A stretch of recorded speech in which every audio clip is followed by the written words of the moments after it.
But I also want to record this meeting for posterity's sake. In the event that the parties have to go to arbitration, I think both parties would be well served by having a shared record of the proceedings.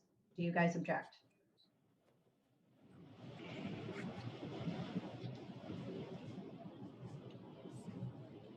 I have no objection to it, but I don't know if anybody else on the call does.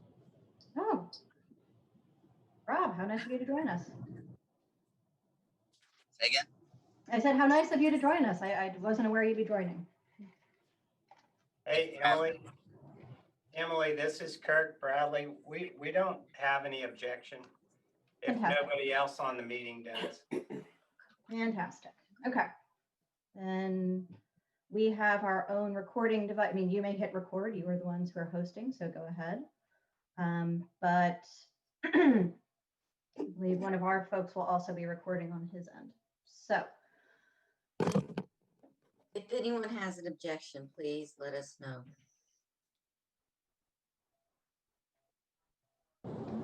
Okay, looks like we're clear. fantastic. Well, inarguably, it's a public meeting, but always good to get consent first. So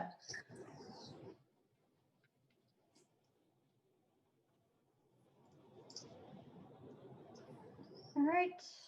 Do I have or how would you like to run this meeting? We've got a presentation. So I'll run through that. I'm happy to answer any questions you have regarding the text of the grievance. What would you prefer to do, guys? Dr. Bradley or Professor Bradley? I guess if you're asking me, I would prefer to hear your presentation and go through that. All right, let's do it. All right, so let me see if I can share. I should be able to share. Should be able to, Emily. Yep, I can see that I can. All right.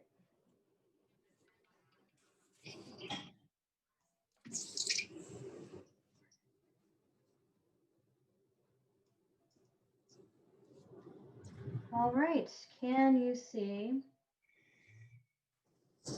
the blue screen? Looks like you should be able to. Can everyone see the blue? Yes. Yes. Great. Okay, so we are not thrilled to be here today. We are glad that the college has agreed to meet with us under these very serious circumstances. We believe it is literally a matter of life or death. The positivity rate for Santa Rosa County is, we believe, the highest in the country right now. It is over 20% for last week. Escambia County is doing somewhat better by comparison, but it's not much better. It is at 10% positivity rate with only 14 ICU beds being available for the whole county. We're alarmed. So the union has filed the grievance. We believe following contract language should protect faculty from having to work under these circumstances. Article 8.03 states, in part, faculty members will not be required to work under hazardous or unsafe conditions which might endanger their health, safety, or well-being. What I've described alone in terms of community spread and is alarming. The World Health Organization back in May ruled that a 5% positivity rating was probably a good threshold for judging whether to reopen normal functioning within a community. Florida doesn't have such a standard, but it's noteworthy that Santa Rosa County's own threshold of 10% is been exceeded by both counties. So requiring faculty to teach no fewer than 2 in-person sections is requiring faculty to work under hazardous conditions, given that it would endanger their health and well-being, because for a couple of reasons. One is the lack of what we feel, the lack of communication from the college to the faculty, both about what their reopening plan would be and what ADA accommodations exist. We are a week at most from the closing of the college, and faculty have gotten in their ADA accommodations, but to the best of our knowledge, haven't had any interactive meetings yet. We are very alarmed at the prospect of faculty with legitimate ADA requests not being accommodated in time by having an arrangement in time by the time the semester starts. One. Two, the lack of communication has arguably probably had a chilling effect on applications. We were alarmed to discover that there wasn't an intake form. We've assisted faculty as best we could through the process because our overriding concern is faculty safety. We also are concerned about the current demonstrated levels of college preparedness. I'm not sure if a new plan is in the works for the college for the spring. That matters. If, as the college proposes, all faculty teach no fewer than 2 face-to-face sections, there will be necessarily an increase to the number of students and faculty on campus at any given time, such that social distancing will be complicated. There'll be an increased need for cleaning, and there'll probably be an increased need for PPE as well, depending on how we configure those classes and given how close faculty have to get to those students. We also don't know, for example, what measures, if any, the college has taken to remediate their air conditioning systems. My understanding is, for example, in faculty offices, which are small, the air is actually shared between offices. That's how the ventilation works. So even if you have, for example, you are alone in your office, if your next door neighbor has someone in their office and has a student who hasn't, for example, reported an illness, you may be able to get that. So you maybe contract that illness.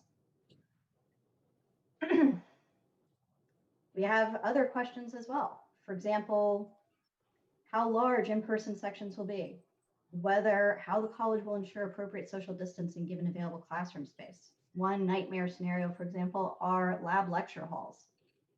How a faculty member would manage a section of, say, 40 in 2 different rooms, or even a section of 20 in 2 different rooms simultaneously is beyond me, although I'm certainly open to ideas.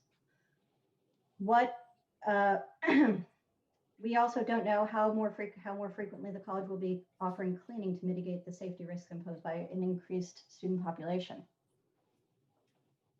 Even, however, if the college had communicated those plans with us, we're not sure that safe working conditions would be possible now.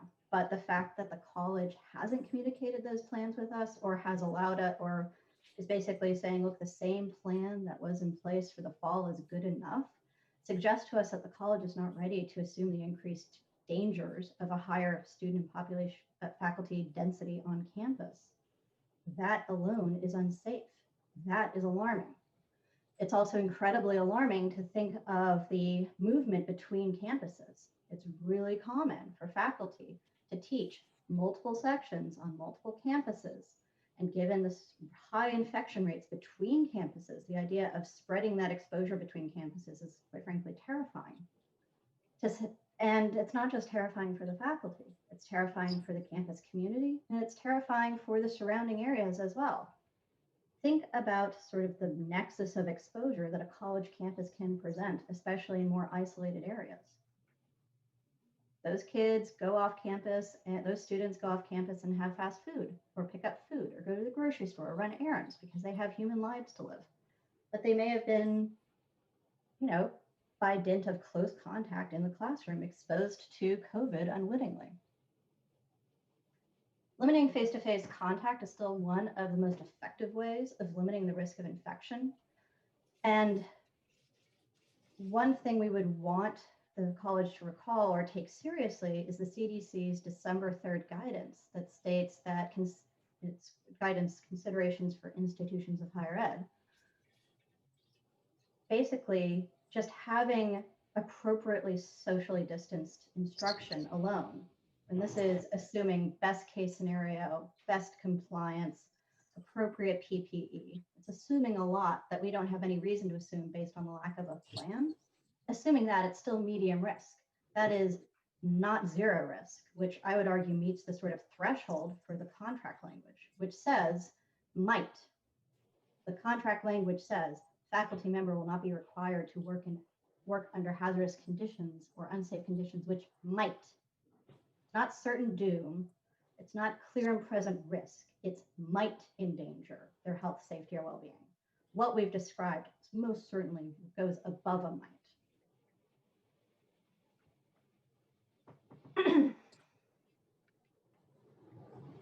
We haven't even discussed, or what I'll talk about next is likely impacts to the well-being of faculty, caregivers, and faculty parents. Well-being is a category that's in the contract language. Admittedly, it's a fuzzy term, but I'm going to use it today in the sense of subjective well-being, mental health, levels of stress, thriving. This should matter to the college because faculty productivity or any employee's productivity is damaged when they're under sustained stress, when they're under sustained degrees of uncertainty. Now, the pandemic has forced all of us to live in stressful and uncertain conditions. There's no two ways around it. It's not as though the college can wave a magic wand and make everything clear and sane. But what the college can do is do its part in bringing sanity and order and predictability in what's readily within its control, which is the modality of courses. Having courses be online helps in a lot of ways that we'll discuss in a moment. But it helps with the predictability of work schedules, flexibility for caregivers, and flexibility for parents. Imagine the anxiety that a parent must feel right now trying to manage the competing needs of childcare and employment when Escambia County schools, work site by work site, are sometimes closed and sometimes not, depending on infections on campus. Imagine how faculty with older parents feel or immunocompromised spouses must feel, knowing that every time they go to work, they may endanger their loved one. Hardly a recipe for well-being. That's a recipe for depressed, anxious, and terrified faculty. And because we deserve better anyway, but we especially deserve better because there is another option that's readily available to the college, which is online instruction. Here, I've included updated information from the Escambia County dashboard. And you can see here, there's a timestamp. It was taken this morning. As I've said, it's 10.5% positivity rating. That's quite high indeed. 14 ICU beds available. The trend line is not looking good. This is Santa Rosa County, which we include because, as everyone knows, there are 6 sites that faculty might teach at in the college and that students might take classes at in 2 counties. Here's the aforementioned Santa Rosa threshold. Here is the just a skosh above 20% positivity rate for the week of December 6th. And here is the trend line. Look at the trend lines. Those are genuinely alarming. And it's especially alarming in light of President Meadows' communication to the faculty, which is actually really sane, issued November 30th. President Meadows made the right call in canceling graduation because of trends in a spike, I believe was the word he used, in COVID. These trend lines don't look like they're breaking anytime soon. And if it's too dangerous to meet in person for graduation, it's arguably too dangerous to meet in person for instruction. Online instruction is viable. Now let's talk about the students and what's best for students in the campus community. If your concern is the campus community, online instruction is best. It ensures continuity of instruction. Just no matter what happens, online instruction is available, regardless of local emergency orders or anything else, or heaven forbid, the bridge closure for a 3-mile bridge. No matter how terrible the traffic is there, online instruction remains continuous. Faculty have gone above and beyond to develop it, to make online instruction work as a viable model of direct delivery. And I believe they've succeeded. Online instruction is more accessible for both faculty and students. Think of the pressures that immunocompromised students who have to protect themselves as well as others must face seeking an education during this crisis. Finally, fixed modalities or mixed modalities on campus, so in-person and online, in the mixture that the campus proposes, may have unintended consequences. Consider what happens to a student or any group of students that might sign up for a 9 a.m. section in person and then an online course, because those are still offered. That is going to cost, the question is, where are they going to take the online course if they're on campus for an in-person class? They are going to have to congregate somewhere where there's strong Wi-Fi, probably maybe building 7, maybe the library, but you're going to have real issues with social distancing given the mixture of modalities proposed by the college. As a corollary, best practices in social distancing create real challenges in delivering in-person instruction. We've talked about lab sections, but the same is true, for example, in, say, an English class, which is largely discussion-based. You can easily accommodate discussions to have breakouts, like a Zoom room to have breakout sessions, and they can work really well. But if you have to teach or lecture or facilitate discussion in 2 separate rooms because of social distancing requirements, I'm still not really sure how you make that work. Online instruction, it avoids these challenges, at least in the short term, at least until a large percentage of the Panhandle's population can be vaccinated. So, as part of our grievance, we've got these remedies. We ask that courses that can be taught remotely be offered remotely. We ask that all office hours be completed virtually. And for anyone who must, by virtue of their assignment, be in sustained close contact, we ask that they be given properly fitted PPE that will be replaced accordingly. Ensure increased air circulation and filtration according to CDC guidelines. Ensure reduced class sizes and social distancing. And install plexiglass barriers in all areas where students have contact with instructors. We have further questions, but I know that I've just given you guys a bunch of information. Before I go any further with my presentation, do you have any questions for me?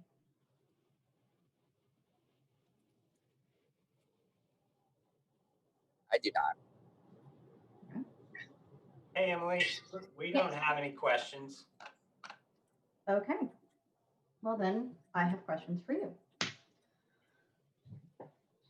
So, Dr. Bradley and those assembled, how many online sections are being offered right now in total by the college for fall 2020?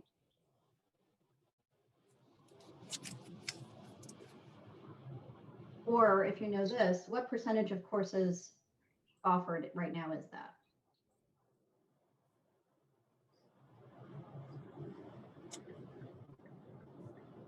Emily, I don't have an exact number of total sections, but it's about just under 60%. Are online? All right. Okay, second question. Assume that your proposed plan of no fewer than 2 online in-person classes for each faculty member who is not given an ADA accommodation goes through. How many more students and faculty are expected to be on campus at a given time as a result of that order?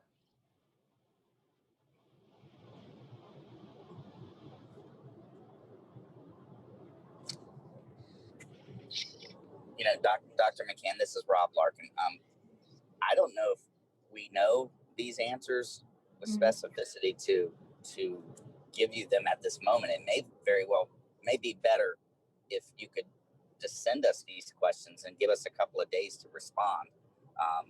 Sitting here and sort of looking at this, I don't know that, and I'll let the administrator in the meeting. You know, It would be delicious. Rob, I appreciate that. Some of them I agree might Hey, not be Emily. known off. Oh, yes. You know, much of this is going to depend on enrollment. I don't doubt that, but I also think that that's a thing that the college might have, I mean, part of this exercise is asking, has the college thought through, and what thinking and planning has the college done in thinking through how they'll address higher concentrations of students and faculty in public areas.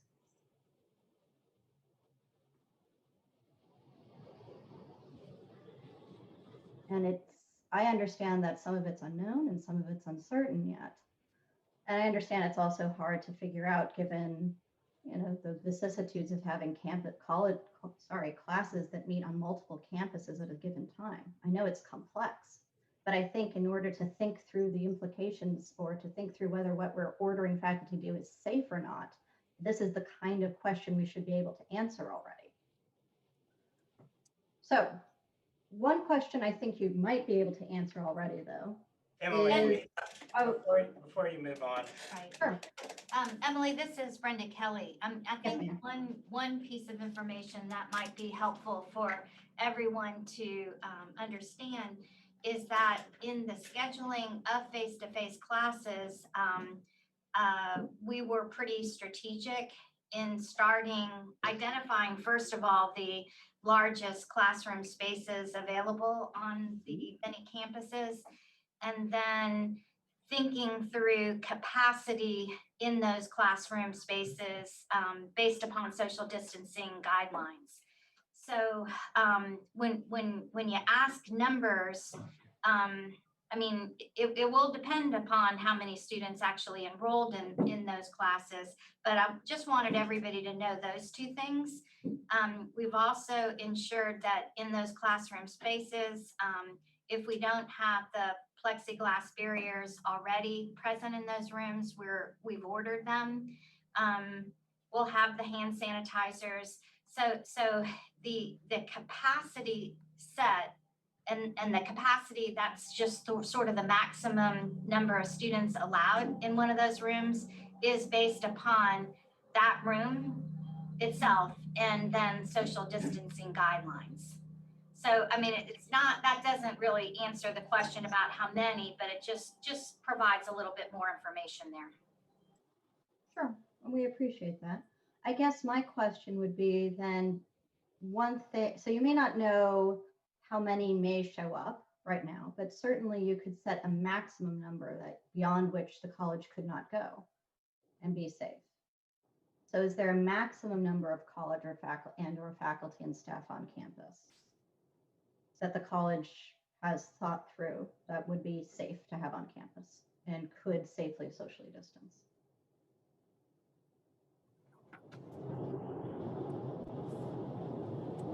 But what we do know right now, Emily, and I think we could get this number to you, as Rob mentioned, is we can get the capacity that we have set on the classroom spaces where we do have classes scheduled.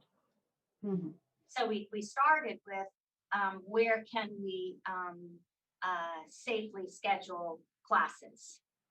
So we started at that point, but we can take some time to look at what we've got and give you some numbers there.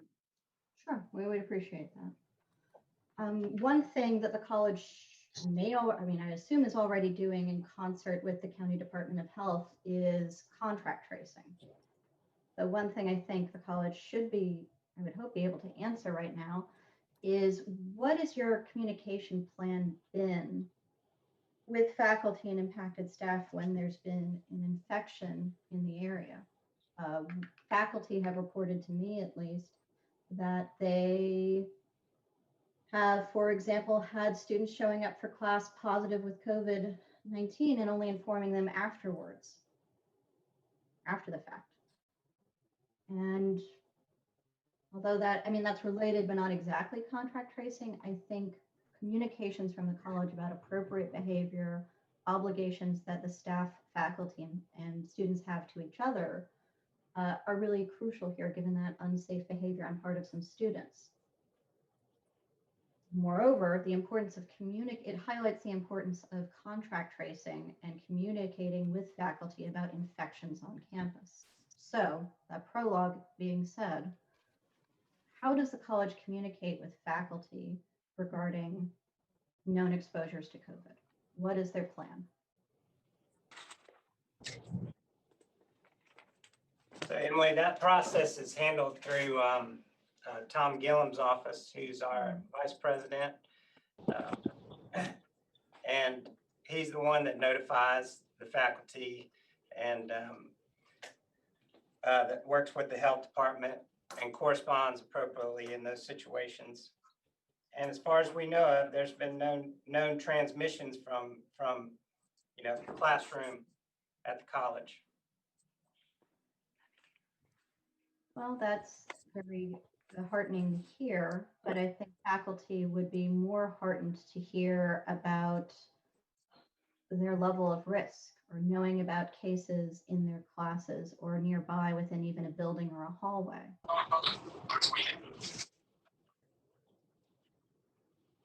So part of where our concern is coming from regarding safety is the experience of faculty of a lack of communication from the college regarding both reopening plans and infections on campus.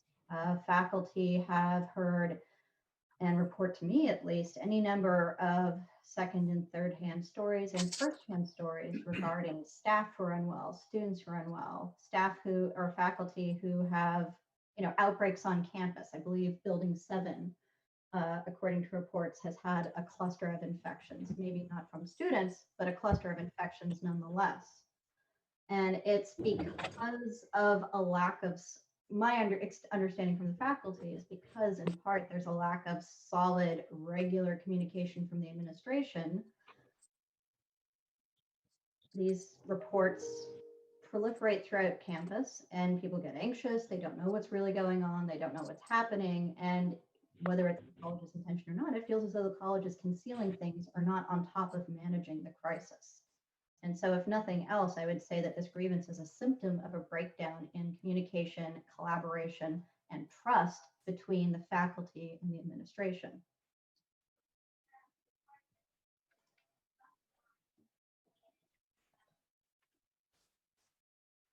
5, another question.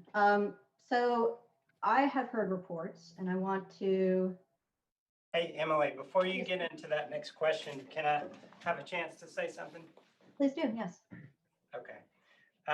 Just wanted to remind you and everybody that, we've been offering face-to-face classes all semester.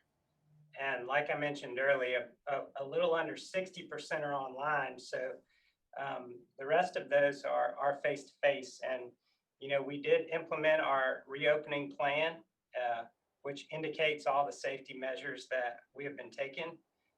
We have certainly been strict to those safety measures in all face-to-face classes this semester. And again, to our knowledge, we haven't had any known transmissions from any interactions in the classroom this semester. Like I said before, Tom Gillum is our person that's working whenever there is any type of COVID-related issues. Tom Gillum is the one that's working with the appropriate people, whether that's the faculty member or the students, and communicating with them on what needs to happen in terms of any types of quarantines or somebody that's not going to be able to return to class for a certain amount of time.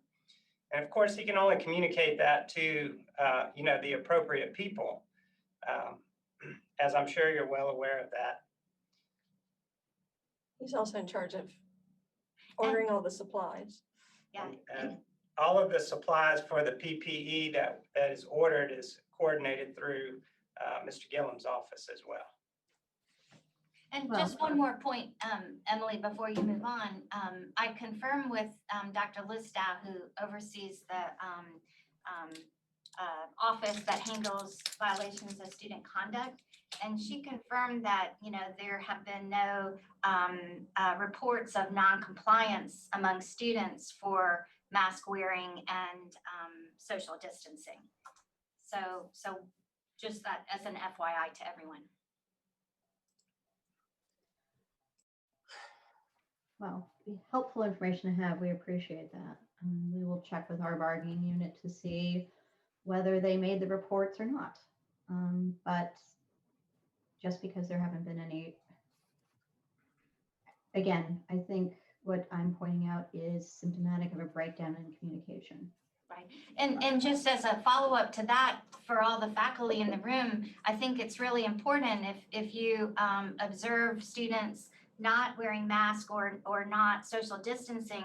I mean, we can't address that unless that's made known. So I think if you witness that, it's important to address it and then report it. And then, Emily, we can be more certain, I think, that reports are being filed. So just a reminder to faculty, please. Right. Well, I mean, we appreciate that, and I care about I'm probably more nerdy about process than the average person. But I think what we're sort of proceeding from the premise in all of our discussions here that it is necessary to move class face to face. And I would submit to the college that it is not. I want very much to understand why this face to face instruction plan is necessary. It's not mandated by either the Board of Education or which I believe the colleges are under, whose auspices the colleges are under. It's certainly not required by the state university system. UWF and FSU are remaining largely with remote models of instruction, and FSU faculty have even been permitted to volunteer for face-to-face instruction to the extent that they feel comfortable. And that's their way of trying to sort of increase face-to-face instruction in a way that it respects faculty bodily autonomy, for lack of a better word. Tallahassee Community College is almost entirely online for the spring, is what I've heard reports of. So it's not that the government is making you do it. So my question for you guys is, I want to understand, why is this necessary? Given the amount of subjective distress and the high rates of infection and the logistical nightmares that COVID-19 is posing to the operation of any campus, let alone a small campus in very high infection rate counties. Why is this plan necessary? Why is this a good idea? Sure. Emily, as you're well aware as well, PSC is a comprehensive community college, so we offer a variety of different programs. Several of those programs, it's not possible to offer virtual instruction.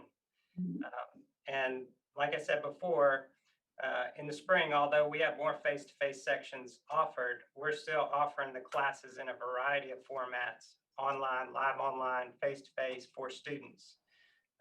There is an increased number of face-to-face sections in the spring. However, that is much at the request of our students. Advisors, students were coming to all of us and asking for face-to-face sections in the spring. So that is a big reason that we have increased the number of face-to-face sections in the spring. But just as a reminder, there are still all of our modalities that are being offered to the students.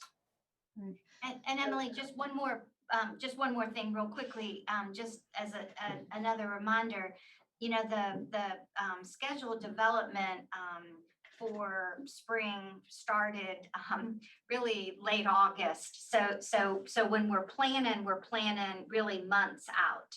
So just as a reminder to everybody.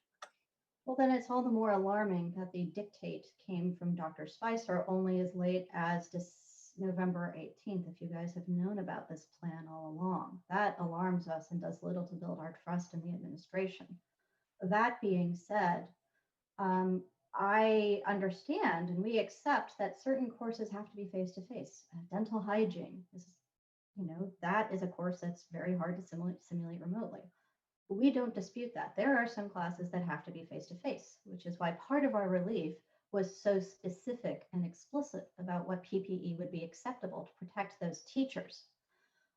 However, so fine. We're talking about the classes that can be readily done online, should be done online. I would also ask that the college show us the survey data and their requests. Faculty have heard from their students that they want to be online. My understanding is that a section of a science course even wrote to the administration and said, please, let's do this, do more instruction online, and they received no response. So I would not, my understanding from what I've spoken to the bargaining unit about is that student opinion may be at minimum more mixed than you're letting on.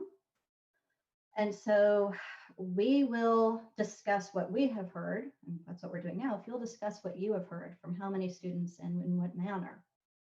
We, of course, care very much about meeting student needs. And we've discussed already why we think online instruction for the near term better meets those needs. But that's not what we're hearing from our students. So it sounds like, if I can sum up what you've said, some classes have to be offered in person. We don't argue with that. They do. So push those aside. For all the classes that can be readily offered online, though, it sounds like your argument is the students are calling for it. We've said, okay, show us the numbers. We've got our own numbers that suggest that's not the case. So at minimum, there's mixed opinions on campus. However, I think Emily, yeah. say something. You know, much of this is driven by enrollment and where the students sign up, and the classes you mentioned, you know, that can be offered virtually. You know, once again, we are offering those sections virtually, but we're offering the sections in a variety of different formats: online, live online, and face-to-face, to see what the students you know, want and what they are needing to sign up for. So I just wanted to let you know that. Okay. And what have you discovered? What are you noticing any enrollment trends? Well, of course, enrollment is ongoing, so we'll probably know more once we get closer to the semester. Many students, you know, grades are due this afternoon, so many students have registered, but I imagine that a great deal are also waiting to see their final grades. So we'll probably know more, a little bit more of the Christmas break and towards the beginning of January to see where things are shaking out. Right. Well, I think it's useful information for both parties to have is how face-to-face versus live online courses enrollment compares. I think that's part of the conversation. That being said, the language of the plain language of the contract is the plain language of the contract. This is a working condition, the face-to-face directive. So in the fall and the spring, my understanding was that the college was very accommodating, relatively speaking, about online versus, in-person instruction, and that those who were teaching in person, at least to some extent, I want to say were okay with it, but had accepted that level of risk, that was on the faculty member. Here, the difference here is, this is something new. This is different. The fact the college has made the directive giving a minimum number of sections in person. The infection and positivity rates in the two respective counties are higher, and the student density, or sort of the density of bodies in space that will be created by having more people on campus at one time, is a different working condition than what was present in the fall and spring 2020. This is new. This is different. This is more dangerous. So that's why we're asking the college to reconsider its directive for online instruction. If faculty choose to teach in person, I might counsel them to think better of it, but that should be a decision that's up to the faculty member. Different faculty have, for example, different levels of comfort with risk. It's the directive we take issue with. It's the directive that we're concerned with.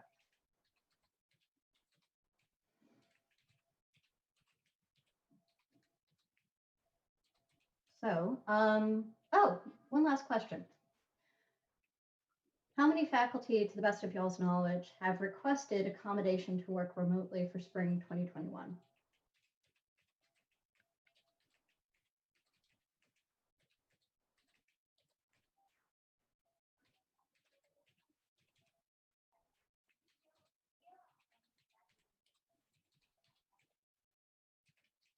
Dr. Bradley? I'm sorry, so approximately a dozen Okay. requests. And how many of them have had their interactive meetings, or has the college reached out to them to schedule the interactive meeting? Any of those communications are be going out today. Okay. And just if I may, are all of those 12 persons or teachers who have requested to work remotely, are they all qualified individuals with a disability under the Americans with Disabilities Act, or do we know? You tell me. Well, I'm asking. Oh, okay. Yeah. I'm asking Dr. Bradley because my understanding is that we may be getting applications or requests to work remotely, but they may be coming from faculty who are not identifying or any disability under the ADA, other than the fact that they want to work remotely. Well, so I guess what my point is to you, Dr. McCann, is that if a faculty member requests to work remotely, that's fine. But there will not be an interactive process that takes place unless that faculty member is a individual that is a qualified individual with a disability under the ADA. Then and only then does the interactive process become triggered.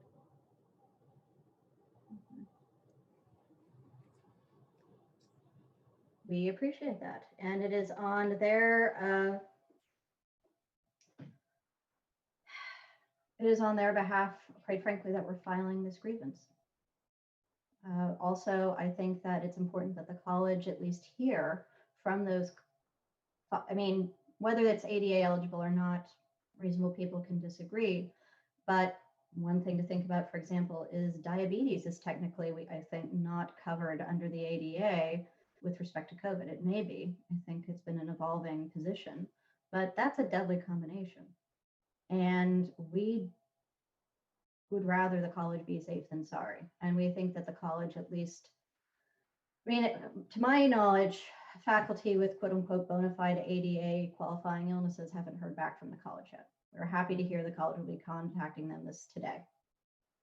That being said, I think the college also should try to engage either individually with faculty about their request for accommodation or with or the union, quite frankly. Which we're doing now through the grievance, which will cover the cases that don't have ADA qualifying. Dr. McCann, if I may, I don't believe that the college will interact with the union with respect to an individual's request for an accommodation.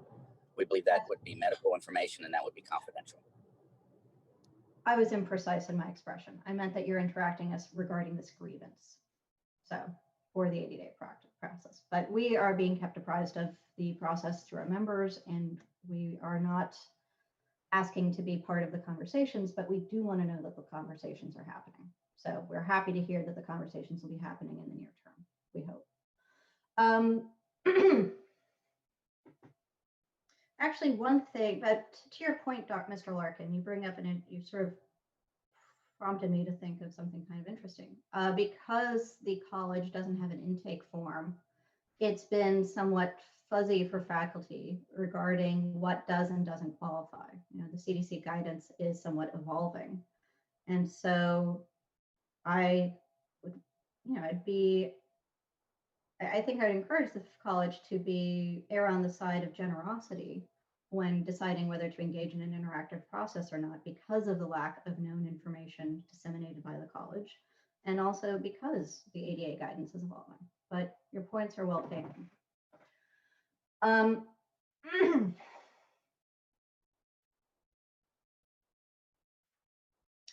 guess we'll talk about this later when you I'll send you these questions and we look forward to your answers.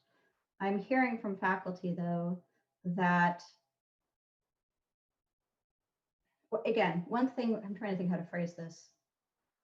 Just because we don't have any confirmed transmissions on campus from student to student, let me put it a different way. I guess what I would say is that the administration has claimed that there have not been any in-class transmissions of COVID. And I would submit to the college that without a clear sense of how they're doing tracing and how they're engaging in the tracing process, it's hard to know where faculty who have tested positive for COVID, which I'm seeing in the chat that there are some that have or have been exposed to their students, at least, who have COVID. It's hard to know how the college determined whether or not they were exposed in the classroom or not. And again, that lack of transparency does little to encourage trust between the parties, which is a shame because these are unprecedented times, incredibly stressful times, and the faculty at least have put in heroic efforts to ensure that their students' educations are not interrupted. They've adjusted to wholly new course modalities. They've gone above and beyond, recording lectures, making themselves available, extending grace and compassion to their students as they've struggled. The faculty have shown up and done the hard work. And I'm sure there's hard work involved in administering a campus, and it's not to minimize that. But when the parties can't communicate with each other and actually trust what's being said, it makes those efforts all the harder. And students are who end up suffering potentially when that lack of trust and transparency is present. Let me see. So we've got, I don't have any further questions. Because this is a chapter grievance, if anybody in the chat, Emily, oh, yes, sir. just to your point that you just made, Tom Gillum works very closely with the health department in regard to any contact tracing. And, Dr. Meadows has been pretty transparent in the communications that he sent out to the college regarding, everything that's going on with transmissions and COVID-related issues at the college. I know that he sent out several messages to the college this semester regarding that. Well, we can talk more about what kind of communications the faculty would find helpful or meaningful. It may be that the parties are talking past each other, but I think that I do want to bring up something that President Meadows said in the media regarding this grievance, because it pertains to this precise issue about communication, trust, and transparency. I believe President Meadows mentioned that he was disappointed or surprised by the grievance. And he's entitled to that opinion. That's absolutely fine. But what's not fine is to say that the union and the faculty have been communicated with consistently or had meaningful input into these plans. We haven't. And that's why we're here. And so we can, at a later date, talk about what we think meaningful communication would be and what we need from you guys. But I'm telling you as the faculty's advocate that whatever they need or whatever is being sent out there, and I don't know whether it has or not, I believe you, whatever they're hearing isn't addressing their concerns and isn't giving them the information they need, that they feel they need to feel safe and to protect themselves and their students. So that's how I'd respond to you.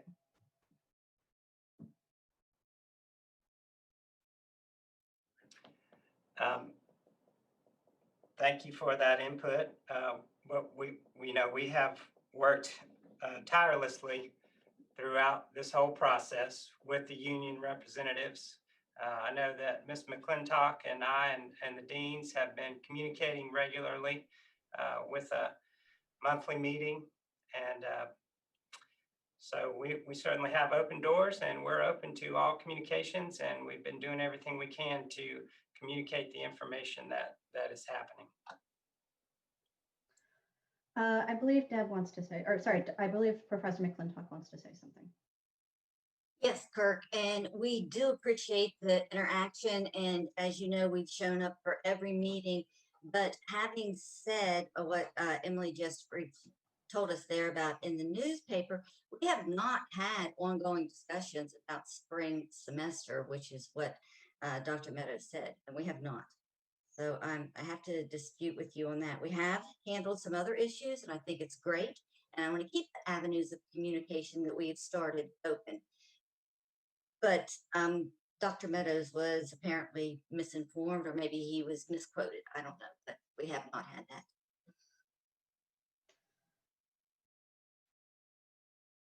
Thank you, Professor McClintock. Any other thoughts, comments, questions? So to all the faculty present, if you have one of the things that we've been doing, and Deborah, this is outside of your meetings with the deans and Dr. Spicer, but when faculty have made suggestions via their department heads about various types of protective equipment, I mean, I feel like we've been responsive to those requests. We've purchased items in multiple departments based upon faculty requests. So I think that if anyone has concerns and needs, please work with your department heads, because we're the deans, Dr. Bradley, Dr. Sluter, and I regularly meet with them and say, okay, let's talk about what else do we need, and we investigate if the product is appropriate, is if we have faculty saying, oh yeah, that's great. We've been ordering those types of things. So I think that's another way to communicate everybody is you know, via your department head, so that all of those requests can get channeled appropriately. All right, we appreciate that. It looks like Jennifer Brahir has some questions. Breer. I do have a couple questions. All right, Jennifer. So sorry, because I've been writing this down as we've been talking, so I'm just going to try to go through them real quick. If we're 60% online, 40% in person, then why were full-time faculty only offered 40% in person? I mean, online and 60 in person. We should be at least representative in what is being offered. That's my first question. Second is the K-12. They're going through essentially rolling blackouts. So, for example, this past week, my niece in an elementary school, her teacher got COVID. The whole class got sent home until after, and they have to move to online. I think that we are doing this in a backwards way. I think that even the classes that should come in person next semester should be rolled in online first. Started online, coming in a temperate fashion once we are safe and we know we're safe, instead of being this knee-jerk position we're going to be in with these kind of positivity rates of acting like we're going to start in person and have to jump backwards like we did in the spring. That's the worst way to go about these classes. I mean, we should start in a smooth and intelligent fashion and bring them in slowly, just like the other areas. I mean, UWF not being back their students are out 5 or 6 weeks now to give that break, okay? That's my next thing is why even if I'm going to teach in person, why am I not doing this in an intelligent way?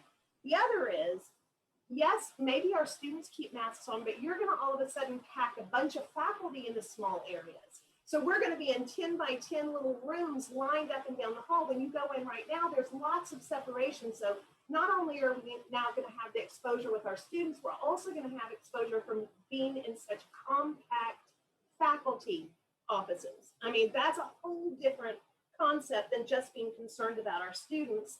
And man, I think hold on. Let me see if I've run through everything on my little notes here. But that's essentially it. I'm just going to say, you know, in a lot of businesses that are open, they're still constantly rolling in, only a couple main people in person, rolling it constantly. I mean, I really do think that it's short-sighted to not think about putting all these employees back in close contact as well. I mean, that's going to be a real serious issue. And how are we going to handle my students who all of a sudden are in quarantine? So, for example, we say we haven't been having these hot spots on campus, but the truth is, in my 5 classes, every single class online has had people with COVID. So they get to continue in a substantially normal class because they're already online. So the classes out there have been rolling with COVID the whole time. It's just that they have been offline already. So now we're going to have the situation where these students are in our classes. So then do we all go out for 14 days? Do we, how does this handle? How does the people within 6 feet of them go out for 14 days? The student goes out for 14 days. Am I now supposed to maintain that student online also so that they are not, you know, held in some unfortunate situation because they've had to quarantine? So I think I've listed through all mine, and I'm sorry for all that at once, but that's what I was writing down as we were talking. Hey, Jennifer, I'll try to address those. To the first point, you mentioned that the percentages. So, you know, of course, the percentage of faculty and the percentage of sections offered are not the same. So, you know, those 2 percentages are probably not going to line up. You know, we have been working in terms of, you know, spaces and faculty in your office and confined to a space. So, you know, we're working to identify larger spaces where faculty could be. You know, let's say that you have an office hour and you don't want people right in your office or not going to be able to have them in your office. We're identifying spaces where people could go, you know, to where it would be a socially distanced large space. So those are things that we are certainly thinking about and working through. I appreciate that question. To the last point, you know, remember, we've been offering face-to-face classes since the fall. And so many of these issues we've been dealing with are actually summer. And many of these issues we've been dealing with. And Tom Gillum of course, is handling the contact tracing and the quarantine issues, and who knows to be in quarantine for a certain amount of time and how to handle that. And so whoever the appropriate people are that need to be involved in that, they are. So I just want to Dr. remind, Bradley, I just want to remind everybody that we have a hard stop at 11 o'clock. We have some other meetings regarding our workday project that start at 11. So I think it's 10:58. So we have just a couple minutes before we're going to have to adjourn. When can we expect a response from the administration? Because of these pressing safety needs and our concerns, we would ask the administration to respond to us much more quickly than what they are required by the contract to do.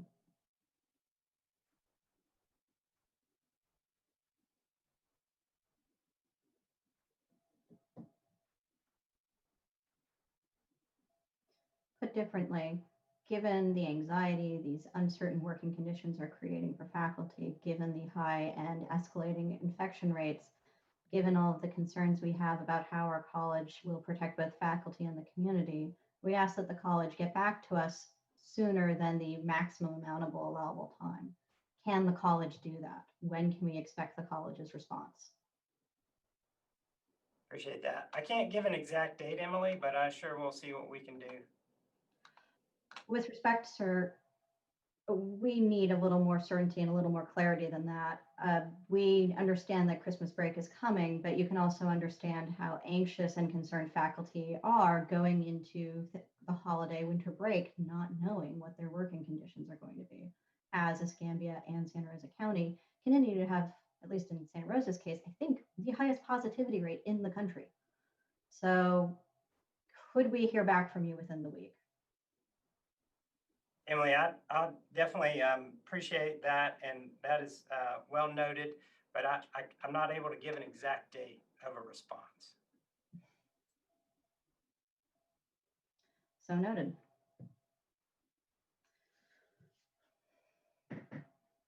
Anything else from the bargaining unit?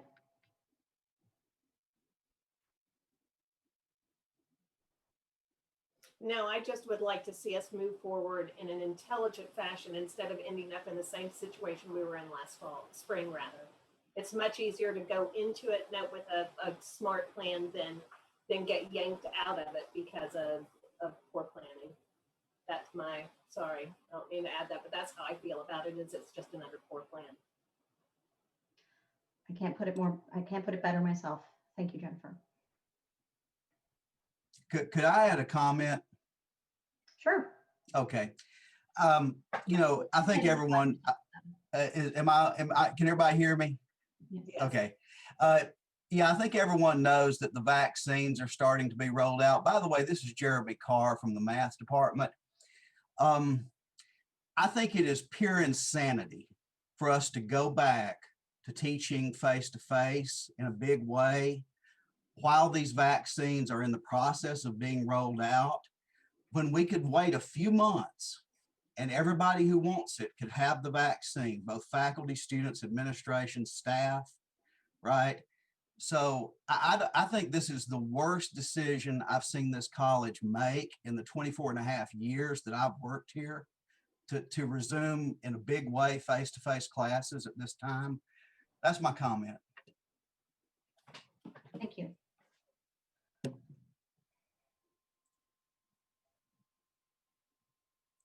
One thing that I've heard repeatedly from the faculty is we're only asking 4 more months.